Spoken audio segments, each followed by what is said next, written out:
విశాఖపట్నం మా ఉత్తరాంధ్ర ప్రజలు కూడా ఎంత అమాయకులు అంటే విశాఖపట్నాన్ని రాజధాని ఇస్తామంటే ఓట్లు వేయలేదు. కానీ ఇలాంటి యోగా కార్యక్రమం ఒకటి పెడితే పొంగిపోతారు, లేదా బీచ్ ఫెస్టివల్ ఏదో పెడితే పొంగిపోతారు, అరకులో 4 బెలూన్లు ఎగరేస్తే పొంగిపోతారు.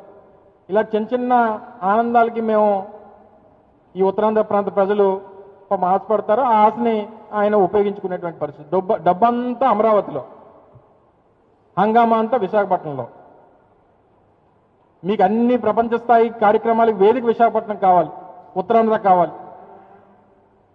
కానీ మీరు పెట్టుబడి పెట్టడానికి, ప్రభుత్వం డబ్బులు ఖర్చు పెట్టడానికి, ఇక్కడ వ్యవస్థల్ని లేదా ఈ ప్రాంతాన్ని అభివృద్ధి చేయడానికి మాత్రం మీకు విశాఖపట్నం అవసరం లేదు, ఉత్తరాంధ్ర అవసరం లేదు. చెప్పానండి, ఈ 13 మాసాల్లో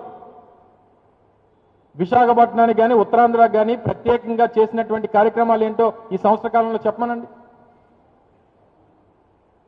మొదలుపెట్టినటువంటి జిఎంఆర్ ఎయిర్పోర్టు మా హయాంలో మొదలుపెట్టింది. జరుగుతున్నటువంటి ఇక్కడ మాల్ నిర్మాణం జరుగుతూ ఉంది, ఇనార్బిట్ మాల్, అది మా హయాంలో తీసుకుని వచ్చిందే. ఉద్దానంలో కిడ్నీ సెంటర్ నిర్మాణం చేసాం, పూర్తి చేసాం. మూలపేటలో పోర్టు నిర్మాణం జరుగుతూ ఉంది, అది మా హయాంలోనే. మెడికల్ కాలేజ్ నిర్మాణం జరుగుతూ ఉన్నాయి, అది మేం చేసిందే.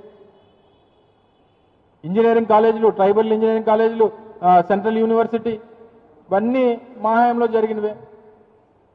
మీరు ఈ సంవత్సర కాలంలో ఇగో ఈ ప్రాజెక్టు, ఈ కార్యక్రమం ఈ ప్రాంతానికి, ఉత్తరాంధ్ర ప్రాంతానికి ఇచ్చేసామని చెప్పమనండి.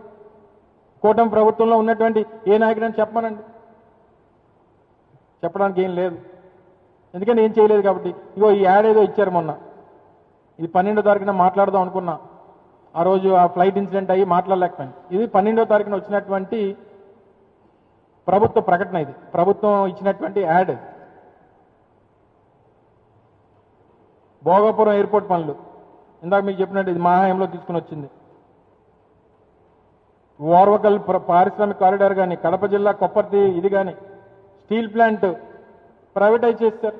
ప్రైవేటైజేషన్కి టోటల్గా పాప ఎంప్లాయీస్ని దాదాపు 3200 మందిని తీస్తారు.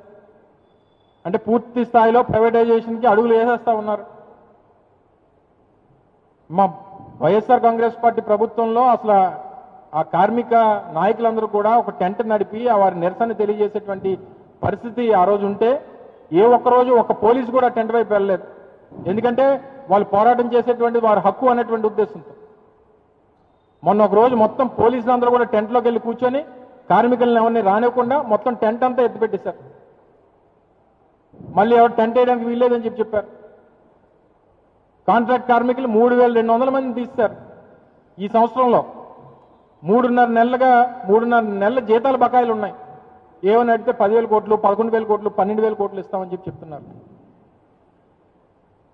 మీకున్నటువంటి ఫైనాన్షియల్ ఇన్స్టిట్యూషన్స్ నుంచి మీ తాలూకు అప్పుని ఒక ఇన్స్టిట్యూషన్ నుంచి ఇంకో ఇన్స్టిట్యూషన్ మార్చడానికి ఇచ్చినటువంటి డబ్బుని ఏదో స్థానికంగా ప్లాంట్ కార్మికులకో లేకపోతే ప్లాంట్ అభివృద్ధికో ఇచ్చినట్టు మీరు మాట్లాడితే, ఒకవేళ మీరు కాపాడేటువంటి ఉద్దేశం మీకుంటే మీరు ఎంప్లాయీస్ని ఎందుకు మీరు తీసేస్తా ఉన్నారు?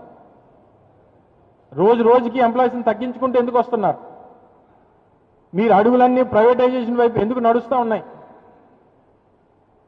వీటన్నిటి కూడా సమాధానం చెప్పడం మానేసి ఇటువంటి ఈవెంట్లు చేసుకొని మీరేదో పబ్లిసిటీ పొందాలనేటువంటి ప్రయత్నం ఇప్పటికైనా చంద్రబాబు నాయుడు గారు సంవత్సరం అయిపోయింది. మా నాయకుడు చెప్పినట్టు కళ్ళు మూసి తెరిస్తే ఇంక 3 సంవత్సరాలు అయిపోతుంది, ఎలక్షన్లు వచ్చేస్తాయి. 5 సంవత్సరాలకు ఒకసారి మనకి ప్రజాస్వామ్యంలో అవకాశం ఉంటుంది. 5 సంవత్సరాలకు ఒకసారి ఓటేసేటువంటి హక్కు ప్రజలకు వస్తుంది. తప్పకుండా మళ్ళీ మీకు బుద్ధి చెప్పేటువంటి రోజు దగ్గరలోనే ఉంది. మీరు ఇప్పటికన్నా ప్రజలకు ఇచ్చినటువంటి హామీల్ని నిలబెట్టుకునేటువంటి దానికి మీరు తాపత్రయపడండి.